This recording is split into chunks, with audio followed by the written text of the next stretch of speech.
नमस्कार, पॉलिटिकल पंचायत देख रहे हैं आप। आपके साथ मैं हूं साकिब सुमन।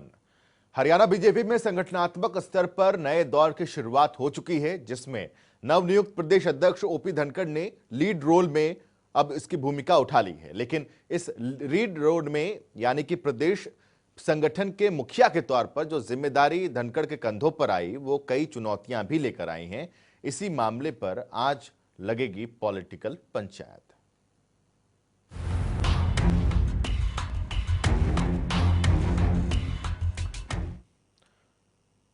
हरियाणा बीजेपी के मुखिया के तौर पर ताजपोशी के बाद ओपी धनखड़ ने दिल्ली का दौरा किया, तमाम बड़े नेताओं से मुलाकात की। हालांकि यह शिष्टाचार मुलाकात ही थी, लेकिन दिल्ली दौरे को धनखड़ के उस अभियान से जोड़कर देखा जा रहा है जो अभियान आने वाले तमाम चुनौतियों से निपटने के लिए ओपी धनखड़ शुरू कर रहे हैं। ओपी धनखड़ अभी तक के अपने बयानों में साफ जता चुके हैं कि उनके सामने जो चुनौतियां हैं उनसे वो पूरी तरीके से वाकिफ हैं। उस पर कुर्सी पर बैठाने लगी तो मुझे लगा यही समझाने के लिए बैठा रहे कि ईश्वर को देखना तो कार्यकर्ता के रूप में। और मुझे ये भी ध्यान में आ गया बैठते बैठते, ये बैठाने नहीं आए, ये तो बैठाने का नाटक है, खड़ा करने आए हैं, काम करने के लिए लगातार दायित्व निभाने। हरियाणा बीजेपी के नए अध्यक्ष के तौर पर ताजपोशी होने के साथ ही ओपी धनखड़ के शब्दों से साफ था कि उन्हें इस बात का एहसास तो जरूर है कि पार्टी ने जो पद और जिम्मेदारी सौंपी है, उस जिम्मेदारी का भार उठाने के लिए उन्हें मेहनत करनी होगी और उन सवालों का मुकम्मल जवाब अपनी रणनीतिक समझ से ढूंढना होगा, जो संगठन के सामने बड़ी चुनौतियों के तौर पर खड़ी नजर आती हैं। हरियाणा में 2019 विधानसभा चुनावों के नतीजों को देखते हुए प्रदेश में सरकार और संगठन के समन्वय को और बेहतर करना बीजेपी के नए प्रदेश अध्यक्ष ओपी धनखड़ के लिए एक चुनौती है। सरकार की सभी जन कल्याणकारी योजनाओं की जानकारी आम व्यक्ति तक पहुंचे और इसके लिए सरकार और संगठन में सामंजस्य स्थापित करना बेहद जरूरी है। हालांकि यूं तो संगठन से लेकर सरकार तक ओपी धनखड़ को मुख्यमंत्री मनोहर लाल के साथ कामकाज का काफी अनुभव रहा है और यही अनुभव ओपी धनखड़ को इस चुनौती से पार भी लगा सकता है। अभी जो चुनौतियां सिर्फ सवालों के चोले में नए प्रदेश अध्यक्ष ओपी धनखड़ के सामने हैं, उनमें एक बड़ी चुनौती फिलहाल बड़ौदा विधानसभा सीट पर होने वाला उपचुनाव भी है। पूर्व मुख्यमंत्री भूपेंद्र सिंह हुड्डा के प्रभाव वाले माने जाने वाले क्षेत्र पर जीत की राह यूं तो आसान नहीं होगी, लेकिन जैसा पॉलिटिकल एक्सपर्ट्स मानते हैं कि हर एक चुनाव की रणनीति मौजूदा हालातों और समीकरणों पर तय होती है। इस रणनीतिक समझ की छाप अगर बड़ौदा उपचुनाव में जीत के तौर पर प्रदेश अध्यक्ष ओपी धनखड़ छोड़ पाने में कामयाब हुए तो वो अपनी पहली परीक्षा में मजबूत खूंटा गाड़ सकते हैं। लेकिन जाट वोट बैंक की बीजेपी से थोड़ी दूरी एक चुनौती जरूर है। बड़ौदा सीट पर जीत प्रदेश में इसके बाद होने वाले नगर निकाय चुनाव और पंचायत चुनाव की राह भी आसान करेगी। यूं तो प्रदेश में बीजेपी कांग्रेस की तरह बिखरी हुई नजर नहीं आती, लेकिन हकीकत ये है कि अंदरूनी तौर पर कई बड़े और प्रभावी नेताओं की अपनी अपनी पकड़ पार्टी में अलग अलग धड़ों के रूप में नजर आती है। चाहे पार्टी के कद्दावर नेता और केंद्रीय राज्य मंत्री राव इंद्रजीत की बात हो या फिर सांसद बृजेंद्र सिंह, इनके अलावा भी पार्टी के कई बड़े चेहरे हैं जिनको साथ लेकर चलना ओपी धनखड़ के सामने एक बड़ी चुनौती होगी। 2014 में बादली से चुनाव जीतकर मनोहर 1.0 सरकार में कृषि मंत्री के तौर पर सफल कार्यकाल के बाद 2019 के चुनावों में ओपी धनखड़ को कामयाबी नहीं मिली, लेकिन उनके अनुभव और रणनीतिक समझ को देखते हुए ही शायद पार्टी ने धनखड़ पर एक बड़ी जिम्मेदारी सौंप दी। लेकिन अब चुनौती ये भी है कि 2019 के चुनावी नतीजों से डाउन हुए कार्यकर्ताओं के मोराल को कैसे बूस्टअप किया जाए। टीम जनता टीवी।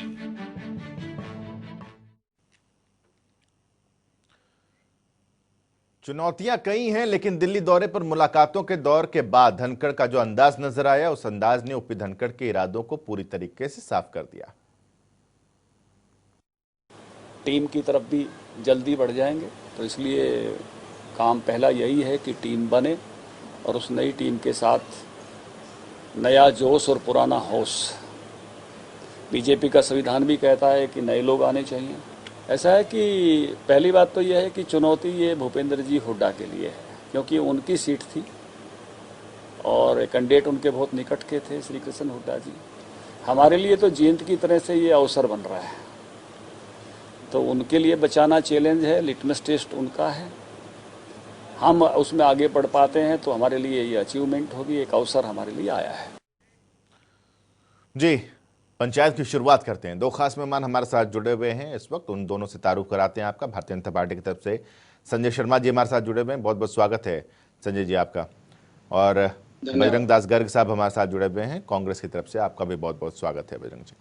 अब सवाल ये है कि संजय शर्मा जी, अब नए प्रदेश अध्यक्ष, जिम्मेदारियां बहुत हैं, चुनौतियां बहुत हैं। इंटरनल चुनौती की मैं पहले बात करूंगा, एक्सटर्नल चुनौती की बात तो हम करेंगे ही, बजरंग जी उसके लिए हैं। इंटरनल चुनौती, जो पार्टी के बड़े चेहरे हैं, इनको एक साथ लेकर चल पाना क्या आसान होगा प्रदेश अध्यक्ष के लिए? देखिए, आदरणीय अध्यक्ष जी ने स्वयं अपनी बात में सबके सामने ये बात कही है कि जब भी भारतीय जनता पार्टी का कोई अध्यक्ष चुना जाता है तो ये जरूरी नहीं है कि वही सबसे बेस्ट होता है। एक टीम होती है भारतीय जनता पार्टी में काम करने वाली, एक टोली होती है, और जो फर्स्ट अगेंस्ट बेस्ट में जो है, जितने बेस्ट लोग हैं उनमें जो सबसे फर्स्ट है उसको पार्टी जिम्मेवारी सौंपती है। पार्टी को लगता है कि इसके माध्यम से हम और अच्छे से काम कर सकते हैं, उस नाते पार्टी काम देती है। तो इसलिए जो बाकी सब वरिष्ठ लोग हैं, बाकी भी सब वरिष्ठ नेता हैं, वो भी एक टीम के रूप में पार्टी में काम करते हैं, क्योंकि अध्यक्ष तो एक कोई बनना है, बाकी सब लोग मिलकर के पार्टी को मैं तो और बस आगे इतना बढ़ाएं, जानना ऐसा चाह सब रहा हूँ, लोगों क्या का मानना साथ है। लेकर चल पाएंगे धनखड़ साहब इनको? नहीं, ओम प्रकाश धनखड़ जी का एक लंबा अनुभव है। जैसा पिछले जब से वो अध्यक्ष बने हैं, सभी टीवी चैनल्स पे, सभी प्रिंट मीडिया में उनके बारे में छप रहा है कि उन्होंने 1978 से लेकर के अब तक पार्टी के विभिन्न प्लेटफॉर्म पे काम किया, और वर्तमान में जो प्रदेश के मुख्यमंत्री हैं उनके साथ भी उनका 25 साल का तो सीधा सीधा बीजेपी क्षेत्र में काम करने का अनुभव है। इसके अलावा संघ में और विद्यार्थी परिषद में भी उनके साथ संबंध रहा। जितने भी वरिष्ठ नेता हैं, चाहे वो रामविलास शर्मा जी हैं, चाहे वो कैप्टन अभिमन्यु जी हैं, चाहे वो कृष्णपाल गुर्जर जी हैं, चाहे वो रतनलाल कटारिया हैं, जितने भी वरिष्ठ नेता हरियाणा में, चाहे सुभाष बराड़ा जी हैं, सबके साथ संजय जी, उन्हें विभिन्न मेरा मोर्चों में मेरा जो संगठन सवाल में काम था, किया, इसलिए मुझे लगता है कोई दिक्कत नहीं है। मेरा जो सवाल था उसका बहुत ही या तो सरल एक जवाब हो सकता था कि हाँ वो सबको साथ में लेकर के चल पाने में सक्षम है और वो चल पाएंगे। खैर, इस सवाल को लेकर के मैं अपने वरिष्ठ सहयोगी पवन सिवर के पास चलता हूँ चंडीगढ़। पवन, ऐसा नहीं है कि भारतीय जनता पार्टी के अंदर बड़े चेहरों की कमी हो और अलग अलग धड़ों की कमी हो। बहुत ऐसे मौके आए हैं जब ये धड़े खुलकर सामने आए हैं, उजागर भी हुए हैं बहुत ऐसे चेहरे जो पार्टी के लिए मुश्किलात पैदा करते थे। क्या ओम प्रकाश धनखड़ के लिए आसान है इन बड़े दिग्गज चेहरों को लेकर के साथ चल पाना?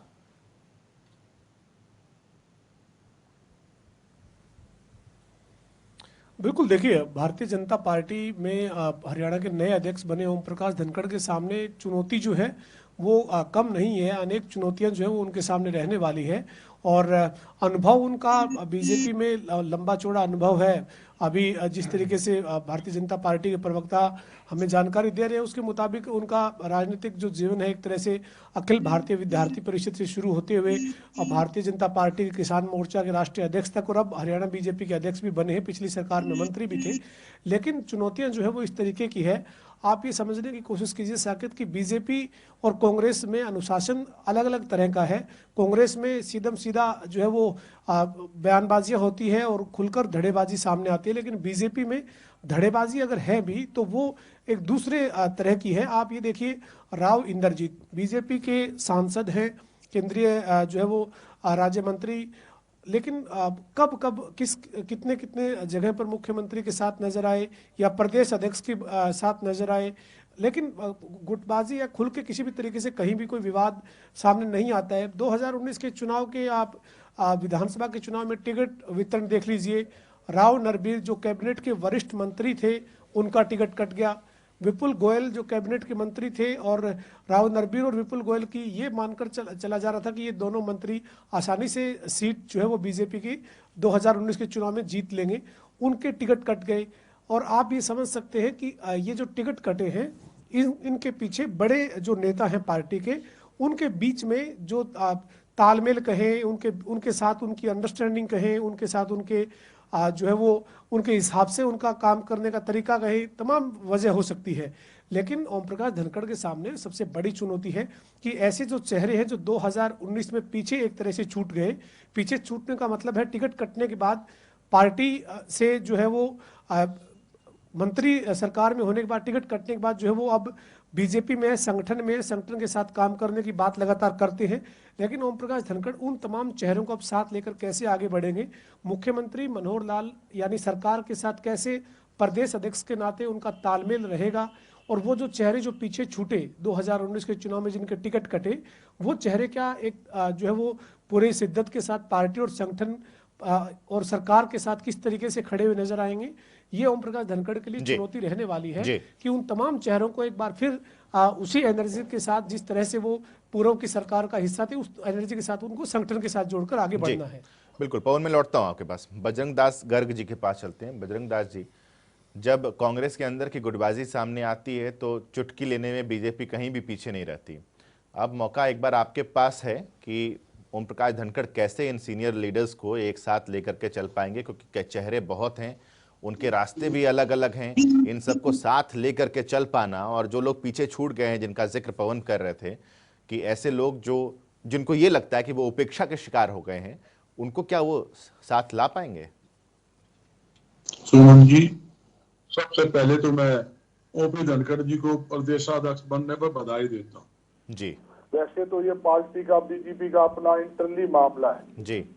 इन्होंने आपसी में ही छूटना है, भाई किससे कैसे निपटे, किसको कैसे करें, कौन किसको पटखनी देगा, वो तो इनका इंटरनली मामला है। मगर चुनौतियां बहुत है।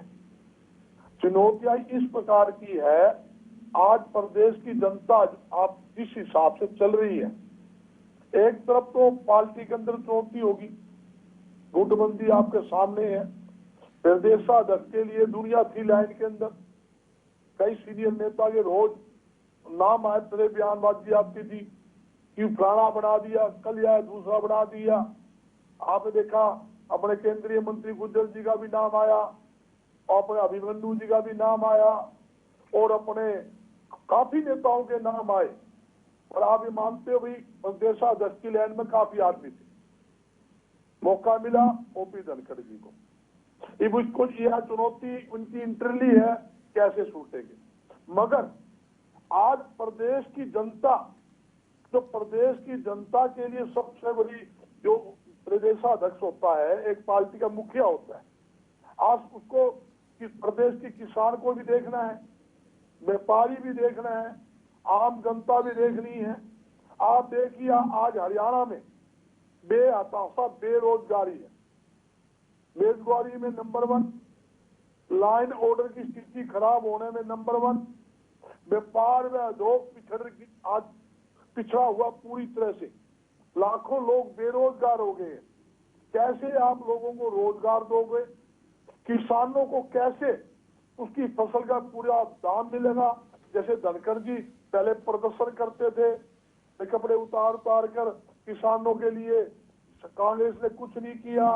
2100 रुपए गेहूं का रेट MSP होना चाहिए, आपके सामने है आज वो 10। अच्छा बजरंग दास जी, हाँ, अभी तो सबसे बड़ी चुनौती जो है, आज हम लोग ये सुन रहे थे कि ओम प्रकाश धनखड़ ने कहा कि बड़ौदा उपचुनाव जो होने वाले हैं वो तो कांग्रेस के लिए लिटमस टेस्ट होगा।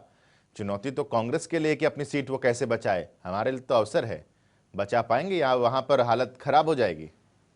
एक बात कहना चाहता हूँ, आपके चैनल के पास सरकार ने पूरे हथकंडे लगा रखे हैं। आज की तारीख में चुनाव नहीं है भी कुछ, मगर 2 महीने पहले ही पूरी सरकार उपचुनाव के अंदर ठोक दी गई। मुख्यमंत्री जी, रणनीति तो आप लोगों, विधायक दल की जो बैठक हुई बजरंग जी आप लोगों की, उस बैठक में आप लोगों ने भी तो रणनीति तय की, हर विधायक को 2-2 गांव आप लोगों ने भी तो दिए। अब आपके जितने विधायक हैं वो सब तो वहां पहुंचेंगे ना, सारे विधायक 2-2 गांव जाएंगे, तो वो तो बीजेपी ने अपने सारे मंत्री नेताओं को उतारने का फैसला लिया है, तो आपने भी तो अपने सारे विधायकों को भेजने का फैसला लिया है। जब बताओ, आज प्रदेश का मुखिया जो मुख्यमंत्री है, वो चुनाव के लिए दर दर भटक रहा है, गांव स्तर पे जा रहा है और कहता है मेरा तो यो हल्का है, मैं यहाँ का विधायक हूँ। भाई तो यहाँ का विधायक है तो मुख्यमंत्री कहाँ का है? मुख्यमंत्री होता है, मुख्यमंत्री प्रदेश का राजा होता है। आप यहाँ के विधायक हो तो करनाल का विधायक। चलिए एक बार काउंटर लेते हैं, एक बार काउंटर लेते हैं, संजय शर्मा जी से काउंटर लेते हैं। संजय शर्मा जी। साकेत जी, असल में क्या है कि जब हम भारतीय जनता पार्टी को देखते हैं ना, तो कांग्रेस के स्ट्रक्चर के हिसाब से भारतीय जनता पार्टी को उसमें पैमाने में फिट करने की कोशिश करते हैं। देखिए, कांग्रेस में और भारतीय जनता पार्टी में जमीन आसमान का अंतर है। कांग्रेस संगठन जो है वो परिवारवादी पार्टियों का गुटों का बना हुआ एक संगठन है। संजय जी की बात दबी हुई है। संजय शर्मा जी, मैं आपके बीच में नहीं बोल रहा था ना, आप अपनी बात, मैंने अपनी बात कही है, मेरी बात सुनिए ना, मैंने आपको नहीं टोका जब आप बोल रहे थे। नहीं, मुझे सुनिए ना, मुझे सुनिए। देखिए, ऐसी सगे की ऐसे थोड़ी होती है चर्चा।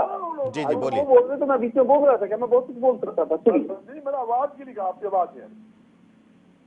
तो भारतीय जनता पार्टी एक निश्चित विचारधारा को लेकर काम करने वाला संगठन है और उसमें जो सब नेता है वो एक दिशा में काम करते हैं। लेकिन कांग्रेस जो है वो व्यक्तिवादी पार्टी। अब देखिए ना, विधायक दल की बैठक होती है, उसमें कांग्रेस की अध्यक्ष नहीं आती, और जब कांग्रेस का एक अध्यक्ष नियुक्त हो जाता है तो पिछला अध्यक्ष पार्टी छोड़ करके चला जाता है। यानी कि कांग्रेस एक दल है, वो दल नहीं है, वो दल है। अनेक गुटों से बना हुआ एक संगठन, उसको संगठन को किसी तरह से तालमेल करके चलाने का प्रयास केंद्रीय नेतृत्व करता है। लेकिन भारतीय जनता पार्टी में ऐसा नहीं है। अभी पवन जी जिन बातों का जिक्र कर रहे थे, देखिए, चुनाव जीतना हारना कुछ लोकल व्यवस्थाओं पे, कुछ उस समय का जो माहौल होता है उस पे कुछ कारण होते हैं जिससे नेता चुनाव भी हारते हैं। लेकिन इसके कारण से जो उनका संगठन कौशल है, इसके कारण से उनका जो तजुर्बा है, इसके कारण से जो उनका पार्टी के प्रति समर्पण है, उसको इग्नोर नहीं किया जा सकता। तो ऐसे सब नेताओं का उपयोग पार्टी संगठन में करना, समाज की सेवा करने के लिए करना, क्योंकि भारतीय जनता पार्टी केवल सत्ता के लिए राजनीति नहीं करती। अभी कोरोना काल में भी भारतीय जनता पार्टी की चाहे सरकार हो चाहे संगठन हो, उसने दिखाया ना कि वो हर व्यक्ति तक गए, जगह जगह सैनिटाइजर बांटे, फेस मास्क बांटे, लोगों को भोजन दिया, सूखा राशन दिया, संजय जी, उनके रहने की व्यवस्था की। एक सेकंड जरा मैं रोक रहा हूं, एक सेकंड रोक रहा हूं। बजरंग जी, मैं आपके पास लौटता हूं, पवन के पास मैं एक बार जाना चाहता हूं। एक सेकंड मैं लौट रहा हूं। बजरंग जी, एक बार मैं लौट रहा हूं, एक बार पवन भाई के पास चलता हूं। ठीक है संजय जी, एक सेकंड संजय जी, एक सेकंड पवन भाई, ये समझना चाह रहा था मैं आपसे कि एक स्टेटमेंट लगातार ओम प्रकाश धनखड़ की तरफ से आ रहा है कि ये कांग्रेस के लिए चुनौती है, हमारे लिए तो अवसर है। मैं वही आपको बात कि क्या पवन भाई कि क्या ये एक कवर तो नहीं किया जा रहा कि अगर बड़ौदा उपचुनाव में रिजल्ट भारतीय जनता पार्टी के अनुसार अनुकूल नहीं आते हैं तो ये कहा जाएगा कि ये तो जी हमारे लिए तो एक अवसर था, हम चूक गए, ये तो चुनौती उनके लिए थी। क्या ये अभी से एक माहौल तो नहीं बनाया जा रहा हारने का? देखिए साकेत, इसमें कोई दो राय नहीं है। ओम प्रकाश धनखड़ ने प्रदेश अध्यक्ष बनने के बाद बड़ौदा उपचुनाव को लेकर जो पहला बयान दिया वो यही दिया कि बड़ौदा जो है वो बीजेपी के लिए अवसर है और कांग्रेस के लिए चुनौती है। और अब जो है वो ओम प्रकाश धनखड़ जो प्रदेश अध्यक्ष भाजपा के, उनके बयान के साथ ही मुख्यमंत्री मनोहर लाल का भी उसी तरीके का बयान जो है वो सामने आया कि कांग्रेस के लिए बड़ौदा चुनौती है, बीजेपी के लिए अवसर है। पहले से ही कवरअप जो है वो एक तरीके से बीजेपी इसको करना चाहती है। हालांकि चुनाव की हार जीत का भी कोई फैसला नहीं हो रहा है, लेकिन बीजेपी जो है वो इस तरीके से इस पूरे चुनाव को लेकर चलेगी कि अगर गठबंधन जीत गया तो कांग्रेस और भूपेंद्र सिंह हुड्डा के उनके गृह क्षेत्र में उनके जो उनका गढ़ माना जाता है वहां से उनके नीचे से सीट निकाल ली, और अगर नतीजे दूसरे तरह के होते हैं तो ये कि ये कांग्रेस की लगातार यहाँ पे सीट थी, भूपेंद्र सिंह हुड्डा ने और पूरी कांग्रेस ने यहीं पर काम किया, तो ये सेफर साइड जो है वो जरूर है कि ओम प्रकाश धनखड़ के पहला बयान यही कि कांग्रेस के लिए चुनौती है और बीजेपी के लिए अवसर है। आप कैसे इसको अवसर कह सकते हैं? एक उपचुनाव है, सत्ता में जो सरकार है उसका एक तरह से टेस्ट है, ये इम्तिहान है। आपने एक साल में 10 महीने में 11 महीने में जो गठबंधन की सरकार ने कामकाज किया है, बड़ौदा के लोग उस पर मोहर लगाते हैं कि नहीं लगाते हैं? आपके लिए कांग्रेस से विपक्ष से बड़ी चुनौती है सरकार के लिए मेरी नजर में। बिल्कुल बिल्कुल। बजरंग जी, आप कुछ अपना कमेंट दीजिए। संजय जी के बाद संजय जी आपके पास लौट रहा हूं, एक बार बजरंग जी कुछ इसी में ऐड ऑन करना चाहते हैं, फिर सारे सवाल लेके आपके पास। बजरंग जी बोलिए। देखो, जिस प्रकार धनखड़ जी ने और मुख्यमंत्री ने बयान दिया जी, भाई उनके लिए चुनौती है।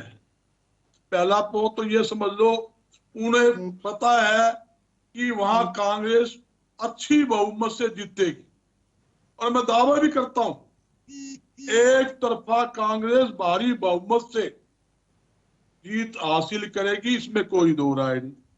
दूसरा, एक मुख्यमंत्री का बयान आया था, हल्का में जाके बोला मैं सरकार में आपको हिस्सेदारी देने आया हूं, आपने अगर विकास करवाने हो तो भाई सरकार को लाइए। ये बात मुख्यमंत्री जी का वहां गांवों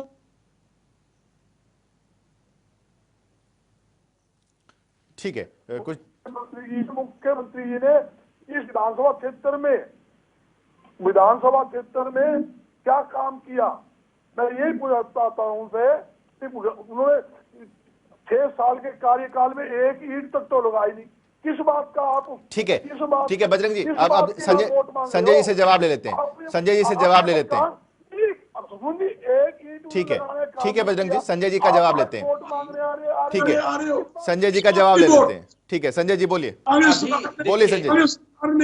हमारे अध्यक्ष आदरणीय ओम प्रकाश धनखड़ जी ने जो ये बात कही है, ये इसलिए नहीं कही कि हम वो चुनाव नहीं जीतने जा रहे। भारतीय जनता पार्टी निश्चित रूप से बड़ौदा का उपचुनाव जब भी होगा वो जीत करके आएगी।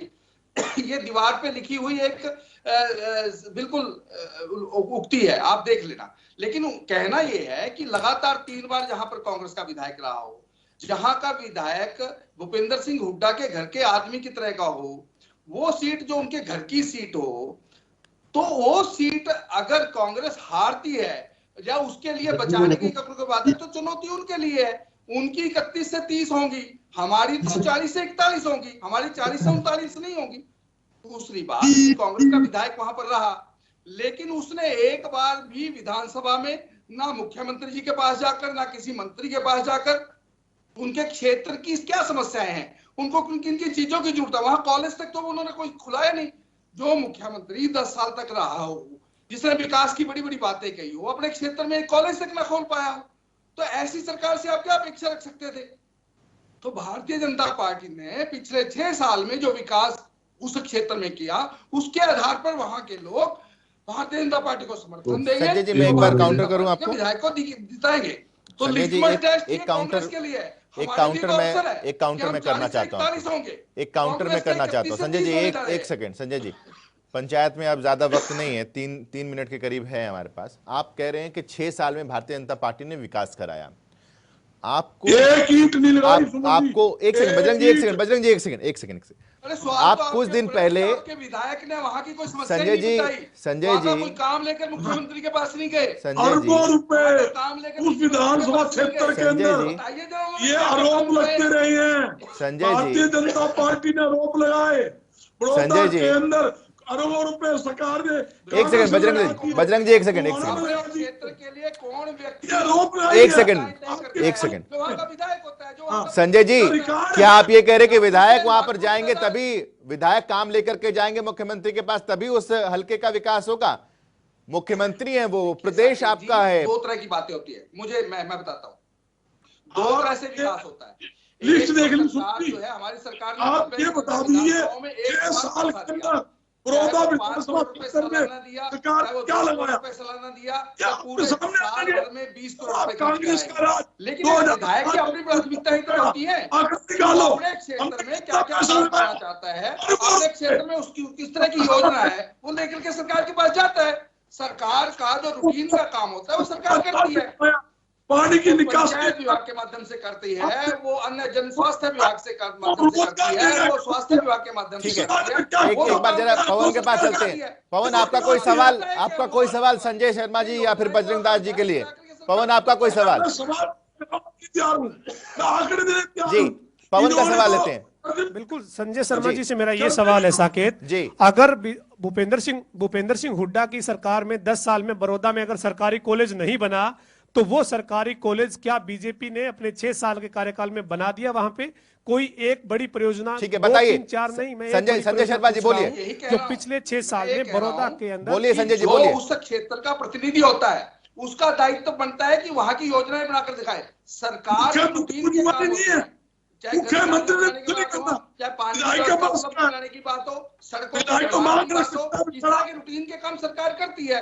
लेकिन वहाँ तो वहाँ का प्रतिनिधि होता है। संजय जी, अब अगर आपने पता कर लिया कि वहाँ गवर्नमेंट कॉलेज नहीं बना तो 6 साल में नहीं पता कर सकते थे क्या? अभी पता करना जरूरी था क्या? कांग्रेस के बाकी लोग भी तो लेकर के आते थे। कांग्रेस ने नहीं बनाया, मान लीजिए नहीं बनाया, 10 साल में कभी वो सत्ता से बाहर हो गए, लेकिन आप तो सत्ता में है। पास अपने क्षेत्र की किसी समस्या को लेकर के गए। और दूसरी बात, जब मुख्यमंत्री वहां हुड्डा जी रहे 10 साल हरियाणा के अंदर, और वहां से उनका विधायक रहा, तो उस समय उन्होंने क्या करवाया जरा बताएं ना। हम मतलब उन्होंने नहीं करवाया तो आप भी नहीं करवाएंगे? अपना रिपोर्ट कार्ड मतलब आपका विधायक होगा तभी वहां पर काम होगा। संजय शर्मा जी, अगर विधायक भारतीय जनता पार्टी का होगा तभी विकास होगा। इसमें लोगों की कहां गलती है संजय जी? बड़ौदा के लोगों की कहां गलती है? बड़ौदा के लोगों ने क्या गलत किया इसमें? मैं ये कह रहा हूँ कि अगर प्रतिनिधि होता है क्षेत्र का, वहां के ऊपर सड़कों का व्यक्ति का केस नहीं लड़ता, तो व्यक्ति केस आता है ना। लोग कौन तो रहे आप हैं नहीं सर? कहना चाहते ना तो बीजेपी भुगत रही, ना कांग्रेस भुगत रही, ना भूपेंद्र सिंह हुड्डा भुगत रहे। संजय शर्मा जी, फिर तो आप यही कहना चाहते हैं कि अगर विधायक आपकी पार्टी का होगा, सरकार का विधायक होगा, तभी विकास संभव है। लेकिन बड़ी परियोजनाएं तो वहां का विधायक करता है। भाई कोई खुश नहीं है, सरकार के विधायक भी नाराज है। चलिए, सरकार के पंचायत विधायक में जुड़ने के लिए आप सबका बहुत बहुत शुक्रिया। हमारे साथ आप जुड़े पॉलिटिकल पंचायत में। पॉलिटिकल पंचायत लगी और हमने ये जानने की कोशिश की कि ओम प्रकाश धनखड़ के लिए चुनौतियां क्या क्या हैं, इंटरनली भी और एक्सटर्नली भी।